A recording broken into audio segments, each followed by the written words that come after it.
3 meses después del divorcio, mi ex suegra me llamó y dijo: «Tu marido está en urgencias, trae $35,000 ahora mismo». Me reí y le respondí: «Perdona, ¿quién?». Ella casi se ahoga del otro lado de la línea. «¿Cómo que quién? Roberto, tu esposo, está grave y necesita una operación urgente». Volví a reírme, esta vez con más ganas. «Ay, doña Estela». Creo que se confundió de número. Yo no tengo ningún esposo. Hace 3 meses firmamos el divorcio, ¿recuerda? Ese hombre ya no es mi problema. El silencio que siguió fue delicioso. Podía imaginarla ahí, con su cara de limón chupado que siempre ponía cuando las cosas no salían como ella quería. Pero tú siempre has estado ahí para él. Eres su familia. No puedes abandonarlo así. Y ahí fue cuando solté la carcajada que había estado guardando durante 28 años de matrimonio. ¿Familia? ¿Yo? Doña Estela, su hijo me abandonó a mí cuando me dejó por una mujer 20 años menor que yo encontró en el gimnasio. Su familia soy yo tanto como usted es la reina de Inglaterra. Que tenga buen día. Y colgué. Así nomás. Sin remordimientos, sin culpa. Y déjame decirte, se sintió glorioso. Sigue mi historia hasta el final y comenta la ciudad desde donde me estás viendo para saber qué tan lejos ha llegado mi relato. Porque ese momento, esa llamada ridícula, fue el premio que me gané después de años de ser tratada como un tapete, años de aguantar humillaciones, desprecios y desplantes de un hombre que creía que yo le debía mi vida entera solo porque se casó conmigo. Pero para que entiendas por qué esa llamada me supo a victoria, tengo que llevarte al principio, al momento en que conocí a Roberto y empecé a caminar hacia lo que pensé que sería mi felicidad, pero que terminó siendo la mejor lección de mi vida. Mi nombre es Guadalupe, aunque toda la vida me han dicho Lupita. Tengo 63 años, y cuando conocí a Roberto acababa de cumplir 25. Yo trabajaba como secretaria en una empresa de construcción en Monterrey, ganándome el pan de cada día, con honestidad y esfuerzo.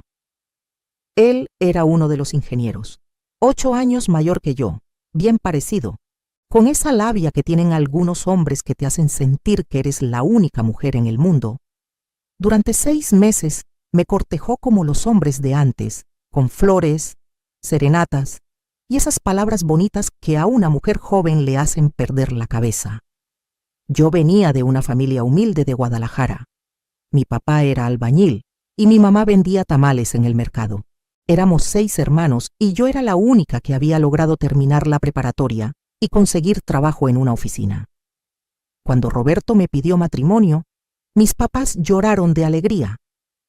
«Te sacaste la lotería, mija», me dijo mi mamá. «Un ingeniero de buena familia, con futuro. Vas a vivir como reina». Qué equivocada estaba. Desde el principio, doña Estela, mi suegra, me dejó claro que yo no era suficiente para su precioso hijo. Hubiéramos preferido que Roberto se casara con alguien de su nivel, me dijo el día que fui a conocerla, tomando té en su casa de la Colonia del Valle. Pero bueno, el amor es ciego, ¿verdad? Sonrió con esa sonrisa falsa que aprendí a reconocer tan bien.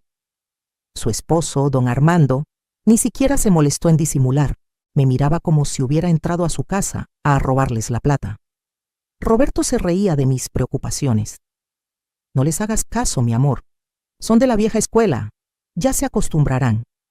Pero nunca se acostumbraron. Y él nunca me defendió. Ni una sola vez en 28 años. Me casé embarazada de 3 meses. Nuestra hija Daniela nació 6 meses después de la boda. Y aunque nadie dijo nada abiertamente, los murmullos en la familia de Roberto fueron implacables. Yo aguanté porque pensé que las cosas mejorarían. Dejé mi trabajo porque Roberto insistió.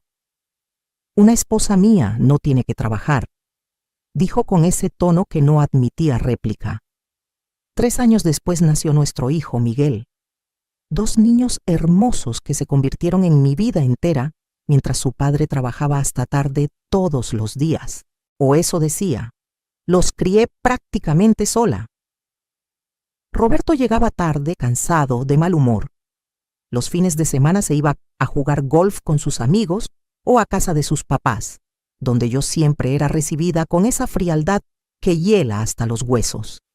Doña Estela criticaba todo: cómo vestía a los niños, cómo cocinaba, cómo mantenía la casa, cómo me peinaba, hasta cómo respiraba probablemente le parecía mal.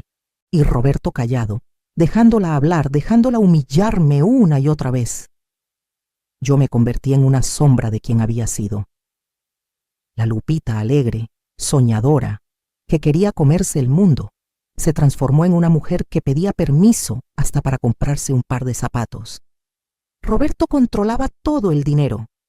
Me daba una cantidad semanal para el gasto de la casa y yo tenía que rendir cuentas de cada peso. Si me sobraba algo y me lo quedaba era un escándalo. ¿Para qué quieres dinero? Aquí tienes todo, me decía, pero yo no tenía nada. Vivía en su casa, usaba el dinero que él ganaba, conducía el coche que él compró. Hasta mi ropa la pagaba él y siempre con comentarios: ¿otra blusa? ¿No tienes suficientes ya? Me fui haciendo pequeñita, invisible, sin darme cuenta. Mis amigas de antes se fueron alejando porque nunca podía salir.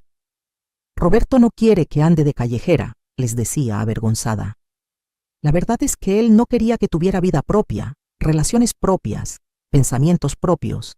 Me quería en casa, disponible para él y los niños, sin quejarme, sin pedir, sin existir más allá de lo que él necesitaba.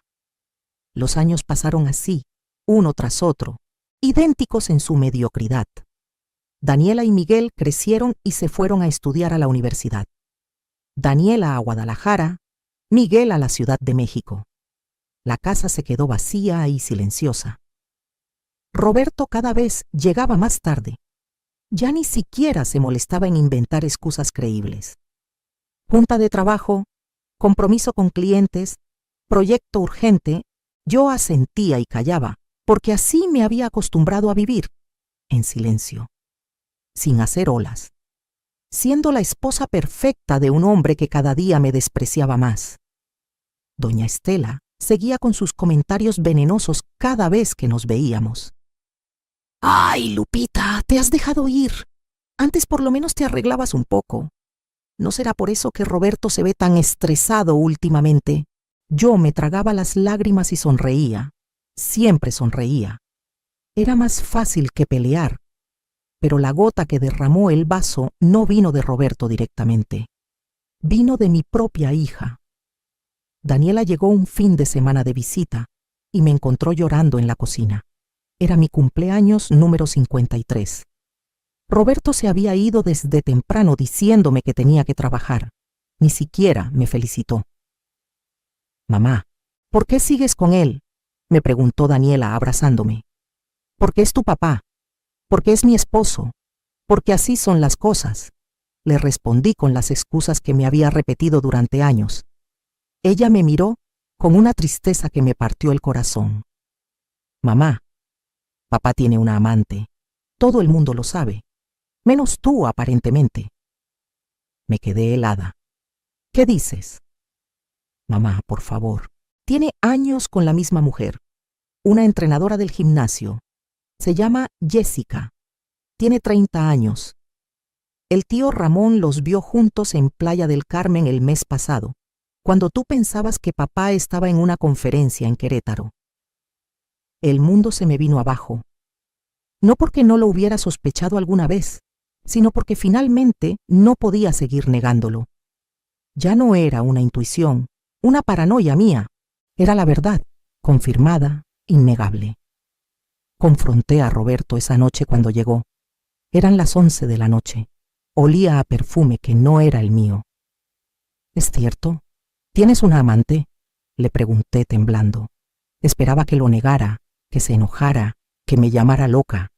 Pero ¿sabes qué hizo? Se encogió de hombros, así nomás, como si le hubiera preguntado si quería café. «¿Y qué si es cierto? Tú dejaste de ser mujer hace años, Guadalupe. Solo eres la señora que limpia mi casa y que me quedó de recuerdo de cuando yo era joven y estúpido». Esas fueron sus palabras exactas. 28 años de matrimonio reducidos a eso. Yo no era una persona. Era un mueble viejo del que se había cansado. Me pidió el divorcio esa misma noche. Jessica está embarazada. Voy a ser papá otra vez. Quiero hacerlo bien esta vez, con alguien que me haga feliz. Cada palabra era una puñalada. Le pregunté por la casa, por mi futuro, por qué iba a hacer de mí. Te voy a dar lo que me corresponde por ley. No te preocupes, no te voy a dejar en la calle. Aunque bien que podrías ponerte a trabajar, tienes apenas 53 años. Mi mamá tiene razón, te has vuelto muy cómoda. La rabia que sentí en ese momento fue como un volcán que había estado dormido durante décadas. Pero no dije nada, todavía no. Solo asentí y me fui a dormir al cuarto de visitas, donde pasé la noche más larga de mi vida, mirando el techo, sintiendo cómo mi mundo se desmoronaba. A la mañana siguiente Roberto se fue temprano. No sé si a trabajar o con su nueva familia. Ya no importaba. Yo me quedé sentada en la cocina, tomando café, cuando sonó el teléfono. Era mi hermana Clara, la segunda de las mujeres en mi familia que vive en Guadalajara. Lupita, tengo noticias. ¿Ya te llegó la carta del abogado? Me quedé fría. ¿Qué carta? La de la herencia de la tía Remedios. Murió hace 2 meses, ¿recuerdas? Claro que recordaba. La tía Remedios era la hermana mayor de mi mamá, la que nunca se casó, la que se fue a Estados Unidos en los años 60 a trabajar de enfermera, la que mandaba dinero a la familia, pero que casi nunca volvió a México. Había ido a su funeral en Guadalajara, pero sinceramente no esperaba nada de su herencia. Éramos muchos sobrinos. La tía te dejó algo especial a ti, continuó Clara. 4 propiedades en California, departamentos que compró con los años y que rentaba, y una cuenta bancaria con ahorros. Me quedé muda. ¿Cómo que a mí? ¿Por qué a mí? Porque según su testamento, tú fuiste la única que siempre la visitó cuando venía a México, la única que le escribía cartas, la única que le mandaba fotos de tus hijos. Dice en el testamento que eres la única de la familia que heredó su dulzura y que espera que este dinero te dé la libertad que ella siempre tuvo. Empecé a temblar. ¿Cuánto, Clara? ¿Cuánto dinero? Hubo una pausa. Según el abogado, entre las propiedades y los ahorros, estamos hablando de casi $2 millones, hermana. Estás rica. Colgué el teléfono y me quedé ahí sentada procesando. $2 millones. Propiedades en California. Rentas mensuales. Mientras Roberto pensaba que me estaba dejando en la ruina, mientras su mamá probablemente ya estaba celebrando que por fin se deshacían de mí, mientras esa tal Jessica seguramente ya estaba planeando cómo gastar el dinero de mi exmarido, yo acababa de convertirme en millonaria. La ironía era tan deliciosa que empecé a reírme sola en la cocina. Reí hasta que me dolió el estómago. Reí hasta que las lágrimas me corrieron por las mejillas. Pero esta vez no eran lágrimas de tristeza. Eran de pura, absoluta liberación. En ese momento tomé una decisión. No le iba a decir nada a Roberto. Nada sobre la herencia. Nada sobre el dinero. Nada. Iba a dejar que pensara que me estaba destruyendo con el divorcio. Iba a dejar que él y su familia me vieran como la pobre mujer abandonada que se quedaba sin nada. Y mientras tanto, yo iba a planear mi nueva vida con mucho cuidado. Contraté a un abogado, pero no cualquier abogado. Contraté al mejor abogado de divorcios de Monterrey, el mismo que había arruinado a 3 amigos de Roberto en sus respectivos divorcios. Un hombre mayor, elegante, con cara de tiburón y sonrisa de ángel, el licenciado Hernández. Le conté toda mi historia, le mostré los papeles de la herencia y le pedí discreción absoluta. Quiero que saque hasta el último peso que me corresponde de este divorcio, le dije. Pero no quiero que Roberto sepa de mi herencia. Eso es mío, aparte. El licenciado sonrió. Va a ser un placer, señora Guadalupe. Empezamos los trámites del divorcio. Roberto estaba apurado. Quería terminar rápido para casarse con Jessica antes de que naciera el bebé. Qué chistoso, ahora sí le importaban las apariencias. El licenciado Hernández trabajó lento, encontrando cada tecnicismo, cada posibilidad de sacar más. Roberto se desesperaba. ¿Por qué está tardando tanto? Ya dile a tu abogado que acepte lo que te estoy ofreciendo. Yo ponía mi mejor cara de mujer derrotada. Ay, Roberto, es que el licenciado dice que necesita revisar bien todos los papeles. Tú sabes, para que todo sea legal.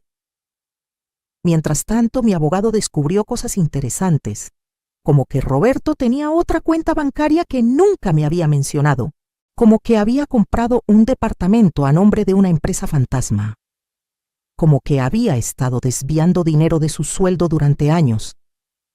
Cada descubrimiento era una bomba que el licenciado Hernández guardaba para el momento preciso. Yo seguí viviendo en la casa. Roberto se había mudado con Jessica a un departamento en San Pedro. Me llamaba cada semana para presionarme. Ya firma, Guadalupe. Te estoy dando la mitad de todo. Es más de lo que mereces. Yo suspiraba y le decía que mi abogado todavía estaba revisando cosas. Doña Estela me llamaba también. No seas ridícula, Lupita. Acepta lo que mi hijo te ofrece y déjalo ser feliz. Ya le arruinaste suficientes años de su vida. Yo me mordía la lengua y le decía que sí, que pronto se arreglaría todo, pero por dentro estaba sonriendo, porque sabía algo que ellos no sabían. Sabía que el tiempo jugaba a mi favor. Mientras tanto, empecé a hacer cambios pequeños en mi vida. Pequeños para que nadie sospechara, pero significativos para mí. Me corté el pelo, un corte moderno que me quitó 10 años de encima. Empecé a ir al gimnasio, no para verme bien para nadie, sino porque me hacía sentir fuerte. Me compré ropa nueva, con mi propio dinero de la herencia, ropa que me gustaba a mí, no lo que Roberto o su mamá pensaran que era apropiado. Colores brillantes, escotes que no eran escandalosos pero que tampoco eran de monja. Me sentía renacer. Daniela notó el cambio cuando vino a visitarme. Mamá, te ves increíble.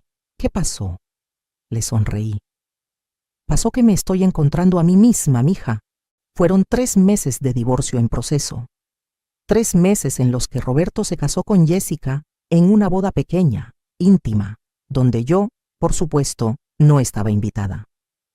3 meses en los que nació su bebé, un niño al que llamaron Roberto Jr. Doña Estela estaba en el cielo con su nuevo nieto, publicando fotos en Facebook de su nueva familia. Miguel me llamó furioso. Mamá, ¿viste lo que puso la abuela? Como si nosotros no existiéramos. Yo le calmé. Déjala, mijo, que disfrute su momento. Ya le va a llegar su realidad. No entendió qué quise decir, pero yo sí sabía. Por fin llegó el día de la audiencia final de divorcio. Roberto llegó con Jessica, ella cargando al bebé como si fuera un trofeo. Doña Estela también fue, para darle apoyo moral a su hijo. Me vieron llegar y Jessica se rió. Literal se rió. Era más joven que mi hija. Llevaba tacones altísimos, un vestido pegado que dejaba poco a la imaginación, y más maquillaje que una quinceañera. Pobre señora, le dijo a Roberto, lo suficientemente alto para que yo escuchara. Se ve tan acabada. Roberto no dijo nada, pero sonrió. Esa sonrisa cruel que había aprendido a conocer tan bien. El juez revisó los papeles. El licenciado Hernández había hecho un trabajo impecable. Presentó todas las pruebas de los activos ocultos de Roberto, de las cuentas secretas, del departamento a nombre de la empresa fantasma. La cara de Roberto pasó de confiada a preocupada a aterrada en cuestión de minutos. ¿Qué es esto?, gritó. Esto es privado. No tiene derecho. El licenciado Hernández sonrió. Todo lo que se adquirió durante el matrimonio es propiedad conyugal, ingeniero. Y mentir sobre activos en un proceso de divorcio es un delito. Pero tranquilo, mi clienta es generosa. Solo quiere lo que le corresponde por ley. Al final, el juez dictaminó que yo me quedaba con la casa, con el 50% de todas las cuentas bancarias, incluyendo las ocultas, con el 50% del valor del departamento que Roberto había comprado a escondidas y con una pensión alimenticia vitalicia porque había sido ama de casa durante todo el matrimonio. Roberto quedó pálido. Esto me deja en la ruina. El juez lo miró con frialdad. Debió pensarlo antes de ocultar activos. Señor. Jessica empezó a llorar. El bebé empezó a llorar. Doña Estela me miraba con un odio que podría haber quemado el edificio. Y yo me quedé ahí, tranquila, serena, firmando los papeles de divorcio con mano firme. Salimos del juzgado. Roberto intentó alcanzarme. Guadalupe, esto no se va a quedar así. Voy a apelar, no puedes dejarme sin nada. Me volteé y lo miré a los ojos. No te estoy dejando sin nada, Roberto. Te estoy dejando exactamente con lo que tú querías dejarme a mí. La mitad. La diferencia es que yo sí jugué limpio. El que escondió dinero fuiste tú. Doña Estela se metió. ¿Eres una interesada? Siempre lo fuiste. Solo querías el dinero de mi hijo. Me reí. Ahí, frente a todos. ¿Sabe qué, doña Estela? Tiene razón. Fui una interesada, pero no del dinero de su hijo. Fui interesada en tener una familia, en tener amor, en tener respeto. Cosas que ni usted ni su hijo saben lo que significan. Pero ya no me interesa nada de ustedes, absolutamente nada. Que tengan una bonita vida. Y me fui. Caminé hacia mi coche nuevo, un Mazda CX-5 rojo que me había comprado la semana anterior. Me subí y me fui. En el espejo retrovisor los vi ahí parados, en shock, procesando que la ratoncita asustada que habían pisoteado durante años acababa de convertirse en leona. Pasaron 2 semanas. Yo estaba en mi casa ahora, planeando qué hacer con mi vida. Había contratado un administrador de propiedades en California para que se encargara de los departamentos de mi herencia. Las rentas me daban casi $15,000 mensuales. Sumado a la pensión de Roberto y a los ahorros de la tía Remedios, estaba más que bien económicamente. Estaba pensando en viajar, en conocer Europa, en hacer todas las cosas que nunca pude hacer, en vivir finalmente. Fue entonces cuando recibí la llamada. Doña Estela. Tu marido está en urgencias, trae $35,000 ahora mismo. Y ahí fue donde empezó esta historia. Cuando le dije que no, cuando me reí, cuando colgué. Pero la historia no termina ahí, porque doña Estela no se rindió. Me llamó 5 veces más ese día. Le bloqueé el número. Me mandó mensajes de WhatsApp. La bloqueé ahí también. Finalmente, mandó a Miguel a hablar conmigo. Mi hijo llegó a la casa esa noche. Se veía incómodo. Mamá, la abuela dice que papá necesita una operación urgente, que si no la paga se puede morir. Me serví un vaso de vino tinto, un Cabernet Sauvignon carísimo que me había comprado solo porque sí, porque podía, y lo invité a sentarse. ¿Y? Le pregunté. Miguel se quedó en shock. ¿Y? Mamá, es mi papá, es tu ex esposo. ¿No te importa? Tomé un sorbo de vino. Hijo, tu papá tiene seguro médico, tiene propiedades, tiene trabajo, tiene una esposa joven, tiene a su mamá. ¿Por qué tendría que pagarle yo una operación? Porque la abuela dice que tú te quedaste con todo su dinero en el divorcio y que está en la ruina. Ahí estuvo, la verdadera razón de la llamada. La mentira que le habían contado a mi hijo para manipularlo. Me levanté y fui por una carpeta que tenía en mi estudio. Le mostré a Miguel todos los papeles del divorcio. Mira, hijo, esto es lo que tu papá tenía. Esto es lo que escondió.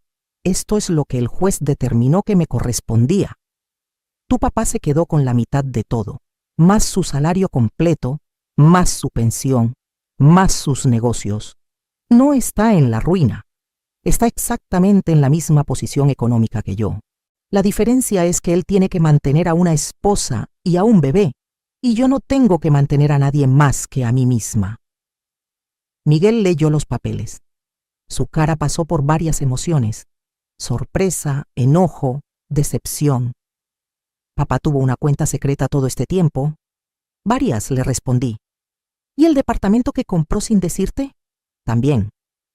Mi hijo se dejó caer en el sillón. No puedo creerlo. Créelo. Y ahora tu papá y tu abuela quieren hacerme sentir culpable porque tienen que pagar sus propios gastos. Pero yo ya no caigo en eso, Miguel. Ya no soy la mujer que se deja manipular. Mi hijo se quedó callado un rato largo. Finalmente me miró. Lo siento, mamá. Siento no haber visto todo esto antes. Siento no haberte defendido cuando debía hacerlo. Lo abracé. No es tu culpa, mijo. Yo tampoco me defendí a mí misma durante mucho tiempo, pero ya aprendí. Miguel se fue esa noche con una nueva perspectiva de su padre. A la semana siguiente me llamó para decirme que había hablado con Roberto y que todo había sido un drama, que sí necesitaba una operación, pero que su seguro médico la cubría casi completa, que solo necesitaban $5,000 de deducible, no 35,000, que Jessica había exagerado la cifra pensando que yo iba a correr a ayudar, que doña Estela había sido la que orquestó todo el plan para sacarme dinero. Me reí tanto que casi me ahogo con el café. ¿Y qué pasó cuando no llegué con el dinero?, le pregunté a Miguel. Pues la abuela tuvo que sacar de sus ahorros, está furiosa. Dice que eres una desagradecida, que después de todo lo que la familia hizo por ti, así les pagas. ¿Y tú qué le dijiste? Le dije que tú no les debías nada, que ellos nunca hicieron nada por ti excepto hacerte sentir menos, y que me daba vergüenza haber sido ciego durante tanto tiempo. Los meses siguientes fueron de transformación total. Vendí la casa donde había vivido con Roberto. Tenía demasiados recuerdos amargos. Compré un departamento precioso en la zona valle, con vista a las montañas, todo luz y espacio. Lo decoré a mi gusto, con colores alegres, con plantas, con arte que compré en galerías locales. Cada rincón reflejaba quién era yo realmente, no la sombra en la que me había convertido. Empecé a viajar. Fui a Europa como había soñado, París, Roma, Barcelona. Caminé por calles antiguas, comí en restaurantes con estrellas Michelin, me tomé selfies frente a monumentos famosos. Conocí gente de todo el mundo. Tuve conversaciones fascinantes con extraños que se volvieron amigos. Me sentí viva de una manera que nunca había experimentado. También empecé a invertir en mí misma de otras formas. Tomé clases de pintura, algo que siempre había querido hacer, pero que Roberto decía que era pérdida de tiempo. Resultó que tenía talento. Mi maestra dijo que tenía un ojo natural para el color. Empecé a vender algunas piezas en mercados de arte local, no porque necesitara el dinero, sino porque me llenaba de orgullo ver que algo que yo había creado con mis propias manos tenía valor para otras personas. Me inscribí en clases de baile, salsa, bachata, danzón. Mi cuerpo, que había estado dormido durante décadas, empezó a moverse con ritmo y gracia. Bajé de peso sin proponérmelo, solo por estar activa, feliz, viva. Los hombres empezaron a notarme, hombres de mi edad, caballeros, que me invitaban a café, a cenar, a bailar. No empecé ninguna relación seria porque no estaba buscando eso. Estaba disfrutando de mi libertad, de no tener que responderle a nadie, de hacer lo que me diera la gana cuando me diera la gana. Daniela vino a visitarme en mi nuevo departamento y se quedó maravillada. Mamá, esto es increíble. Te ves increíble. Eres una persona completamente diferente. Le sonreí. No soy diferente, mija. Soy la misma Lupita que siempre fui, solo que ahora me permito serlo. Mi hija se quedó callada un momento. Mamá, tengo que confesarte algo. Cuando te divorciaste de papá, parte de mí se alegró. Toda mi vida los vi juntos y nunca vi amor. Vi resignación, vi tristeza, vi sacrificio, pero nunca vi alegría. Tenía miedo de que tú pensaras que el amor era eso y que yo terminara en un matrimonio igual. Sus palabras me rompieron y sanaron el corazón al mismo tiempo. ¿Y ahora qué piensas? Ahora pienso que me diste la mejor lección de todas. Que nunca es tarde para empezar de nuevo. Que vale más estar sola y feliz que acompañada y miserable. Que las mujeres no necesitamos a un hombre para estar completas. Un año después del divorcio, me enteré por Miguel que Roberto y Jessica se habían separado. Al parecer, ella se cansó de que no tuviera tanto dinero como pensaba. Se había ido con el bebé de regreso a casa de sus papás y le estaba pidiendo pensión alimenticia. Roberto ahora tenía que mantener 2 hogares rotos, pagar 2 pensiones y lidiar con doña Estela, que lo regañaba constantemente por haber arruinado su vida por una mujer joven. La ironía era deliciosa. Miguel me contó que su papá había preguntado por mí, que si sabía cómo estaba, que se veía bien en las fotos de Facebook.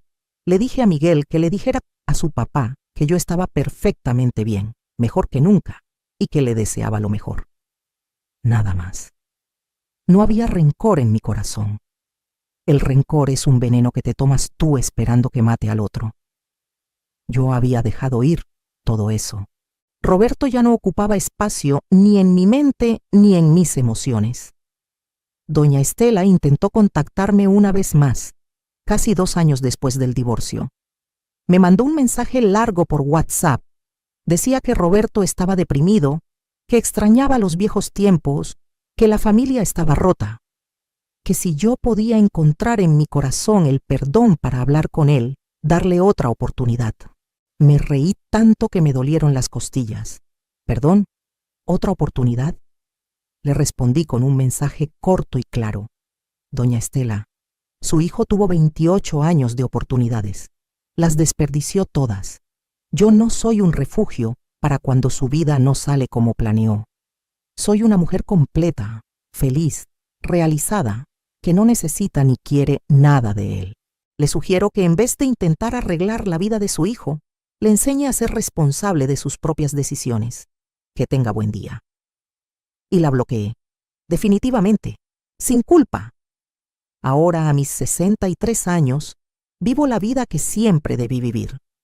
Viajo cuando quiero. Pinto cuando me inspira. Bailo cuando me provoca. Salgo con amigos a cenar, al teatro, a conciertos. Tengo un círculo de amigas maravillosas, mujeres de mi edad, que también han vivido, sufrido y resurgido. Nos reunimos cada semana a tomar vino y contarnos nuestras aventuras. Algunas están divorciadas como yo, otras son viudas, otras nunca se casaron, pero todas tenemos algo en común. Aprendimos que nuestra felicidad no depende de un hombre, de una familia que nos apruebe, o de cumplir con expectativas ajenas. Depende solo de nosotras mismas. Mis hijos vienen a visitarme seguido. Daniela se casó el año pasado con un hombre maravilloso que la trata como reina. Me dijo que aprendió qué buscar en un esposo, viendo lo que no debía ser, en el matrimonio de su papá y mío. Miguel está de novio con una chica inteligente y ambiciosa. Me dice que aprendió a respetar a las mujeres viendo cómo su papá no me respetó a mí y decidiendo ser diferente. Mis hijos son mi mayor orgullo. No porque sean perfectos, sino porque a pesar de crecer en un hogar roto, se convirtieron en personas buenas, conscientes, amorosas. A veces cuando estoy en mi terraza viendo el atardecer sobre las montañas de Monterrey, con una copa de vino en la mano y música suave de fondo, pienso en la Lupita de hace 3 años. La mujer asustada, pequeña, invisible. La mujer que creía que su valor dependía de qué tan bien servía a otros. La mujer que pensaba que el amor significaba aguantar humillaciones. Y me dan ganas de abrazarla, de decirle que todo va a estar bien, que el dolor que está sintiendo es el nacimiento de algo hermoso, que la traición que la está destruyendo es en realidad su liberación, que al otro lado de ese divorcio que parece el fin del mundo, hay una vida que ni siquiera puede imaginar. Una vida llena de color, aventura, alegría y sobre todo, libertad. ¿Qué habrías hecho tú en mi lugar? ¿Le habrías dado el dinero a tu ex cuando te llamó de emergencia? ¿O habrías hecho lo mismo que yo?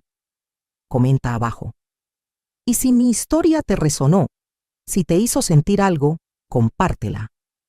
Porque en algún lugar hay una mujer que necesita escuchar que no está sola, que no es egoísta por querer más, que no es mala persona por ponerse a sí misma primero, que nunca, pero nunca, es demasiado tarde para empezar de nuevo. Gracias por escuchar mi historia. Gracias por acompañarme en este viaje. Y recuerda, tú vales más de lo que te han hecho creer. Mucho más.